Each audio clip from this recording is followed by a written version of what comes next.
सुप्रभात बच्चों, आप सब कैसे हैं? हमें उम्मीद है कि आप सब ठीक ही होंगे और घर पर रह कर के अध्ययन कर रहे होंगे। कल तक हम लोगों ने क्षितिज भाग 2 के पहले पाठ सूरदास के पद के 2 पदों का अध्ययन कर लिया है। आज हम सब तीसरे और चौथे पद का अध्ययन करेंगे।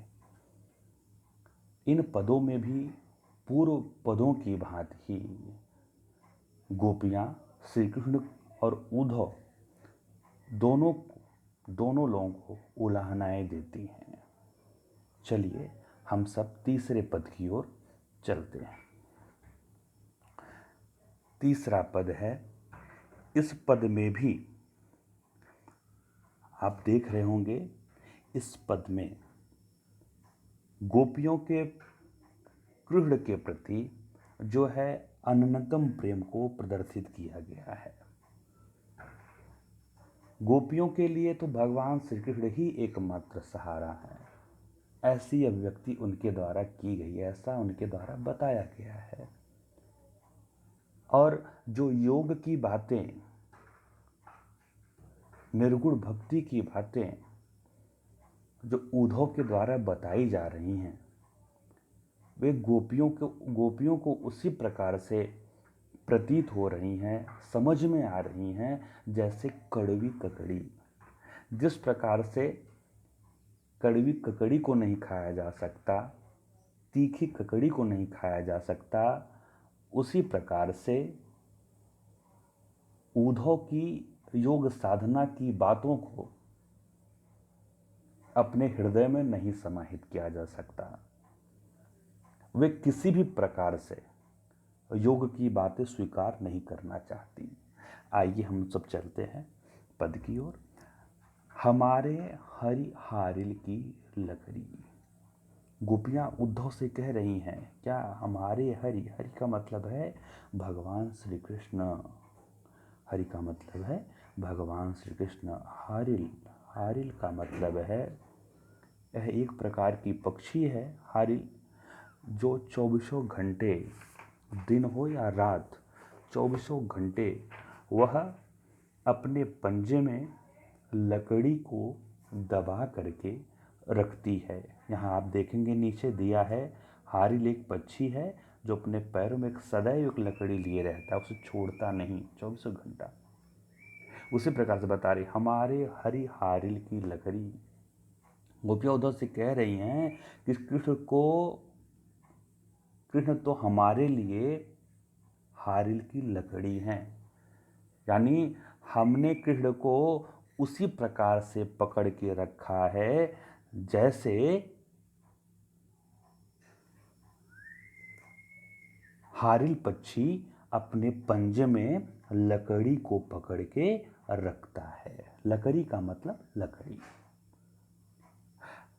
फिर आई कहती है, मन क्रम वचन नंद नंदन उर, यानी हमारे मन में कर्म जो है, ये कर्म जो किया जाता है, मन क्रम वचन, वचन मतलब वाणी, हमारे मन में, कर्म में और वाणी में नंद नंदन उर, और हमारे हृदय में नंद के नंदन यानी नंद बाबा के नंदन यानी भगवान श्री कृष्ण समाये हुए हैं। और यह दृढ़ करी पकड़ी, और हमने इन्हें मजबूती के साथ पकड़ा हुआ है। दृढ़ मतलब मजबूती, करी मतलब के साथ, पकड़ी मतलब पकड़ा हुआ है। हमने श्री कृष्ण को मजबूती के साथ पकड़ा हुआ है, यानी हमारे मन में, कर्म में, वाणी में और हृदय में भगवान श्री कृष्ण का वास है, और उन्हें हमने मजबूती के साथ पकड़ा है। जागत सोवत स्वप्न दिवस निसी। जागत का मतलब जागते हुए, सोवत का मतलब सोते हुए, स्वप्न मतलब सपने में, दिवस का मतलब दिन में, निस का मतलब रात में ना। जागते, सोते, सपने में, दिन में और रात में। कान कान जकरी, जकरी का मतलब जपते हैं। हम सब कान्हा कान्हा की रट लगाए रहती हैं। हम सब कान्हा कान्हा की रट लगाए रहते, यानी हम सब दिन रात सोते जागते कान्हा के ध्यान में मग्न रहती हैं। फिर क्या कह रही हैं उद्धव से, सुनत जोग लागत है ऐसो, यानी आपके द्वारा जो योग साधना की बातें बताई जा रही हैं वो ऐसे लगती हैं, ऐसे प्रतीत होती हैं ज्यों कड़वी ककड़ी, जैसे कड़वी ककड़ी, यानी जिस प्रकार से कड़वी ककड़ी को नहीं खाया जा सकता उसी प्रकार से आपके द्वारा ही बताए जा रहे योग साधना की बातों को स्वीकार नहीं किया जा सकता। फिर क्या कर रही, सूतो व्याधि हमको ले आए, देखी सुनी न करी। व्याधि का मतलब है रोग, सु मतलब होता है तुम, तो मतलब तो, तुम तो हमारे लिए एक ऐसा रोग लेकर आए हो। सु तो तुम तो, व्याधि मतलब बीमारी या रोग, हमको ले आए मतलब हमारे लिए लाए हो, तुम तो हमारे लिए एक ऐसा रोग ले आए हो, देखी सुनी न करी, जिसे हमने न तो देखा है न तो सुना है और न ही किया है। तुम इस प्रकार का रोग लेकर, योग साधना रूपी इस प्रकार का रोग लेके आए हो, न तो जिसको मैंने देखा है न सुना है न उसके विषय में कुछ कार्य किया है। फिर कहती हैं, यह तो सूर तिनहि लय सौंपो।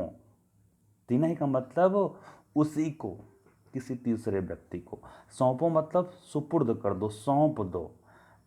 यह तो सूरदास जी कहते हैं, गोपियों के माध्यम से गोपियां कह रही हैं, यह तो तिन्हें ले सौंपे, यह योग साधना की बातें उन्हें ही ले जाकर सौंप दो। योग साधना की बातें उन्हें ही ले जाकर सौंप दो।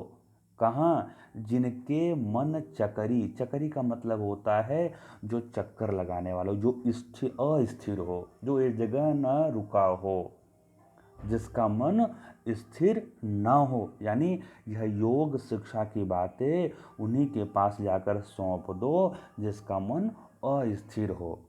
एक बार हम रिपीट कर लेते हैं। गोपियाँ उद्धव से कहती हैं कि कृष्ण को हमने उसी प्रकार से पकड़ के रखा है जिस प्रकार से हारिल पक्षी लकड़ी को पकड़ के रखती है। फिर बता रही हैं कि हमने हमारे हृदय में, मन में, कर्म में, वाणी में हर जगह कृष्ण समाये हुए हैं और उन्हें में हमने मजबूती के साथ पकड़ रखा है।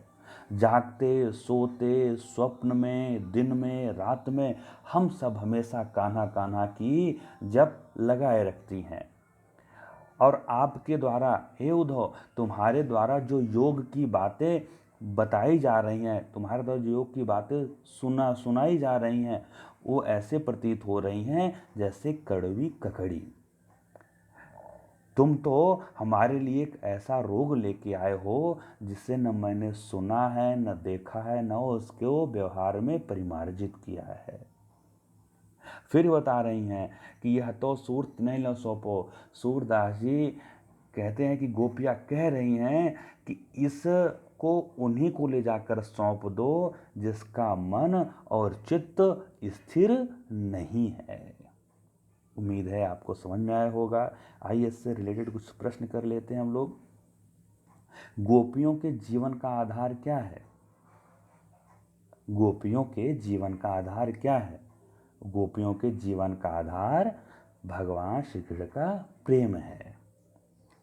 उद्धव ने उन्हें कौन सा ज्ञान दिया? उद्धव ने उन्हें निर्गुण भक्ति तथा योग का ज्ञान दिया। गोपियों, अब अगले प्रश्न देखिए, गोपियां ने उद्धव के ज्ञान को कैसा बताया? गोपियों ने उद्धव के ज्ञान को कड़वी ककड़ी के समान बताया ना। चलिए अब हम सब अपने तीसरे पद की ओर चल। आइए बच्चों, अब हम सब चौथे पद का अध्ययन करते हैं। चौथे पद में गोपियां भगवान श्री कृष्ण को उलाहना देती हैं। भगवान श्री कृष्ण को, यहाँ हरि है ना, भगवान श्री कृष्ण को उलाहना देती हैं कि श्री कृष्ण ने अब राजनीति पढ़ ली है। वे प्रेम की नहीं बल्कि राजनीति की भाषा बोलने लगे हैं। प्रेम के साथ वे राजधर्म भी भूल गए हैं। क्यों ऐसा बोल रही हैं? क्योंकि खुद के लिए बोलती हैं कि गोपियों की रक्षा करने के स्थान पर वो उनके साथ अन्याय कर रहे हैं। इस प्रकार की बातें गोपियाँ इस पद के माध्यम से भगवान श्री कृष्ण को बोलती हैं। चलिए हम लोग चलते हैं पद की ओर। हरि है राजनीति पढ़ी आए। गोपियाँ उद्धव से कह रही हैं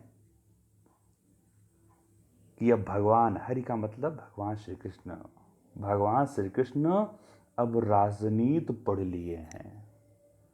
राजनीति पढ़ लिए हैं, बहुत पॉलिटिक्स करने लगे हैं।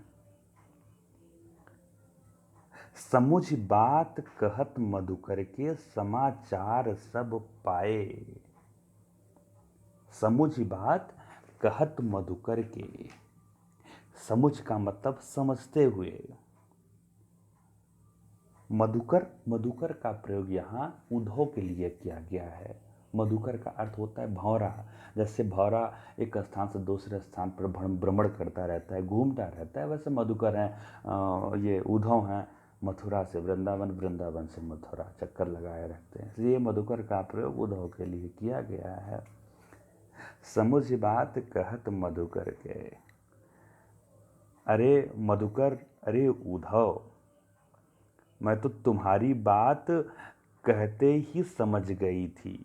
समुझ बात, तुम्हारी बात समझ गई थी। तुम्हारी बात, हे उद्धव, तुम्हारे कहते ही हम समझ गए थे कि समाचार सब पाए, कि उन्हें श्री कृष्ण के सारे समाचार मिल गए हैं। उन्हें श्री कृष्ण के सारे समाचार मिल गए। यानी आप जब हमसे बात कर रहे थे तभी हमको भगवान श्री कृष्ण के विषय में पता चल गया था। एक अति चतुर होते पहले ही अब गुरु ग्रंथ पढ़ाए। एक अति चतुर होते पहले ही, भगवान श्री कृष्ण के लिए गोपियां बोल रही हैं। एक अति, अति मतलब बहुत ज्यादा, चतुर मतलब चालाक, होते मतलब थे, पहले मतलब पहले से ही। एक तो वो पहले से ही बहुत चालाक थे। अति का मतलब बहुत, चतुर का मतलब चालाक, होते मतलब थे, पहले मतलब पहले से ही। एक तो वो पहले से ही बहुत चालाक थे, बहुत चतुर थे। अब गुरु ग्रंथ पढ़ाए। अब वो अपने भी गुरु से शिक्षा ले लिए हैं। अब गुरु ग्रंथ पढ़ाए यानी गुरु से शिक्षा ले लिए हैं, गुरु से पढ़ लिए हैं, और भी गुरु से पढ़ लिए हैं। बढ़ी बुद्ध जानी जो उनकी जोग संदेश पठाए। बढ़ी बुद्धि यानी उनकी बुद्धि अधिक हो गई है। जाने मतलब समझ में आ रहा है कि उनकी बुद्धि अधिक हो गई है, बढ़ गई है। किसकी? भगवान श्री कृष्ण की। भगवान श्री कृष्ण की बुद्धि अधिक हो गई है। क्यों? जोग संदेश पठाए, जो उन्होंने योग साधना का संदेश भेजा है। पठाया मतलब भेजना, सेंड। जो उन्होंने योग साधना का संदेश भेज दिया है, उनकी बुद्धि कुछ ज्यादा ही बढ़ गई है। उद्धव फिर अगली बात बता रही हैं कि पहले के लोग कैसे थे। उद्धव भले लोग आगे के, पर हित डोलत धाये। डोलत धाये का मतलब डोलत दौड़ते हुए, डोलत धाये यानी दौड़कर आ जाते थे। दोनों शब्द एक ही प्रयोग। डोलत मतलब चलना, धाये मतलब दौड़ना। वो दौड़कर चले आते थे। हे उद्धव, आगे के मतलब पहले के, यानी पूर्वज, पहले के ही लोग, भले मतलब अच्छे थे, पहले के ही लोग अच्छे थे, जो दूसरों के हित के लिए, दूसरों के कल्याण के लिए, दूसरों की भलाई के लिए दौड़कर चले आते थे ना। हे उद्धव, पहले के ही लोग भले थे, अच्छे थे, जो दूसरों की भलाई के लिए दौड़कर चले आते थे। फिर बोल रही हैं, अब अपने मन फेर पाई हैं, चलत जो होते चुराए। चलिए कोई बात नहीं, फिर अपने मन पर सांत्वना देती हैं वो। अब अपने यानी अब मतलब अब अपने मतलब अपना, मन मतलब मन, फिर मतलब पुनः से, फिर से, पाई मतलब पाऊंगी। गोपियां उद्धव से कह रही हैं, चलिए अब मैं फिर से अपना मन प्राप्त कर लूंगी, मेरा पहले वाला मन मुझे फिर से प्राप्त हो जाएगा। क्यों प्राप्त हो जाएगा? कहाँ कहाँ गया था मन? चलत हूँ झूठे चुराए, चलत जो होते चुराए। चलत मतलब जाते हुए, जो मतलब वो यानी भगवान श्री कृष्ण, होते चुराए चुरा लिए थे। जो भगवान श्री कृष्ण हमारे मन को जाते हुए चुरा लिए थे, वह मुझे पुनः प्राप्त हो जाएगा और मुझे फिर से मिल जाएगा, एक अच्छी बात हो जाएगी। फिर क्या बोलती है? फिर भगवान से कुलाना दे रही हैं, व्यंग बोल रही हैं, तय क्यों अनीति करें आपुन, जे और अनीति छुड़ाए ना। ते क्यों अनीति करें आपुन, ते मतलब वे, क्यों मतलब क्यों, अनीत मतलब अन्याय, करें मतलब करते हैं, आपुन मतलब स्वयं। वो स्वयं क्यों अन्याय कर रहे हैं? भगवान श्री कृष्ण बोल रही हैं गोपियां, वो स्वयं क्यों अन्याय कर रहे हैं? जो लोगों को अन्याय से बचाते थे, जो और अन्याय अनीति छुड़ाए, अनीति मतलब अन्याय से छुड़ाते थे, जो और लोगों को अन्याय से छुड़ाते थे, वो क्यों अन्याय कर रहे हैं? राज धर्म तो यह सूर, जो प्रजा न जाहि सताए। फिर गोपियां उद्धव से कहती हैं कि राज धर्म तो यही कहता है। सूरदास जी गोपियों के माध्यम से कहते हैं कि राज धर्म, राजा का यही धर्म है। राज धर्म यानी राजा का तो यही धर्म है कि जो प्रजा न जाहि सताए, जो प्रजा को सताया न जाए। यानी राजधर्म तो यही कहता है कि प्रजा को सताया ना जाए, जो प्रजा न जाए सताए, यानी प्रजा को सताया न जाए, परेशान न किया जाए। चलिए एक बार रिपीट कर लेते हैं हम लोग फिर से। हरि हैं राजनीति पढ़ आए, भगवान श्री कृष्ण ने और राजनीति पढ़ लिया है। समुझ बात कहत मधुकर के, आपके बातों को कहने से पहले ही हमने सारे समाचार को प्राप्त कर लिया था। एक तो भगवान श्री कृष्ण पहले से ही चतुर थे, अब वो उनको गुरु ने और शिक्षा दे दी है। एक तो पहले से ही बड़ी बुद्धि जानी जो उनकी बुद्धि इतनी बढ़ गई है, उनकी बुद्धि इतनी ज़्यादा हो गई कि उन्होंने योग के संदेश भी भेज दिए। उद्धव से कहती हैं फिर गोपियाँ कि पहले के ही लोग अच्छे थे, जो किसी की समस्या को जानकर उनकी भलाई के लिए दौड़कर चले आते थे। अब अपने मन फेर पाए हैं, चलिए कोई बात नहीं, एक अच्छा काम होगा कि मुझे अपना मन फिर से प्राप्त हो जाएगा, जो वो जाते हुए चुरा कर लेके चले गए थे। क्यों उद्धव भगवान से, फिर अगली लाइन बोलती हैं, क्यों उद्धव भगवान श्री कृष्ण क्यों खुद ही अनीति कर रहे हैं, क्यों खुद ही अन्याय कर रहे हैं, जो दूसरों को अन्याय से बचाते थे। राजधर्म तो यही कहता है कि किसी भी प्रजा को सताया ना जाए। आपको अच्छा लगा होगा बच्चों। चलिए कुछ प्रश्न कर लेते हैं। इस पद में गोपियां किस पर कटाक्ष करती हैं? इस पद में गोपियां किस पर तंज कसती हैं? तो उत्तर होगा, इस पद में गोपियां कृष्ण पर कटाक्ष करती हैं ना। गोपियां फिर क्या प्राप्त कर लेंगी? इस पद में गोपियां फिर क्या प्राप्त कर लेंगी? गोपियां फिर अपना मन प्राप्त कर लेंगी, जो भगवान श्री कृष्ण जाते समय चुरा ले गए थे ना। गोपियां राजधर्म की कौन सी बात बताती हैं? इस पद में गोपियां राजधर्म की कौन सी बात बताती हैं? उत्तर होगा, गोपियां राजधर्म की बात में बताती हैं कि राजधर्म में प्रजा को सताया नहीं जाता। यानी एक प्रकार से भगवान श्री कृष्ण को राजा मानते हुए स्वयं को प्रजा मान रही हैं और उनके द्वारा हम लोग सताए जा रहे हैं, इस प्रकार से तंज कसती हैं। हमें उम्मीद है कि बच्चों आप सबको यह पद अच्छा लगा होगा। अब हम इस पाठ के संपूर्ण प्रश्न उत्तर को करेंगे। धन्यवाद।